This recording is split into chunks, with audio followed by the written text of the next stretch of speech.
Breaking news से आगाह करते चलें। एसएचओ सिटी पसरूर खुर्रम शाही के खिलाफ डिग्री कॉलेज क्रिकेट ग्राउंड में एहतजाज का दौरानिया तीसरे रोज में दाखिल। खिलाड़ियों का कहना है कि एसएचओ सिटी को मुअत्तल न किया गया तो एहतजाज जारी रहेगा।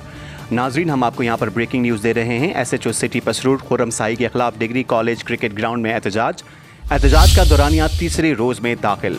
खिलाड़ियों का कहना है कि एसएचओ सिटी को मुअत्तल न किया गया तो एहतजाज जारी रहेगा।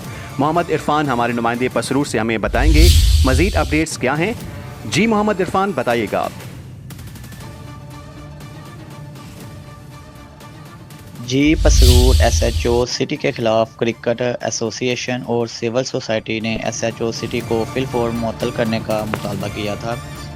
डिग्री कॉलेज क्रिकेट ग्राउंड में एसएचओ सिटी खुर्रम शाही के खिलाफ तीसरे रोज़ भी एहतजाज जारी। खिलाड़ियों का कहना है कि एसएचओ सिटी की मुअत्तली तक एहतजाज जारी रहेगा। खेल दुश्मन एसएचओ को जल्द मुअत्तल करने का मुतालबा। हकाम की एसएचओ की खेलों के ग्राउंड में खिलाड़ियों के साथ गुंडागर्दी पर खामोशी समझ से बालातर है। मज़ीद खिलाड़ियों का कहना था कि अगर एसएचओ को मुअत्तल ना किया गया तो एहतजाज का दायरा वसी करेंगे। जी,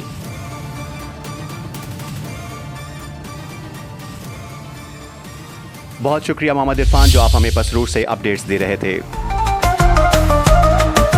आज तक न्यूज़, खबर सच के साथ।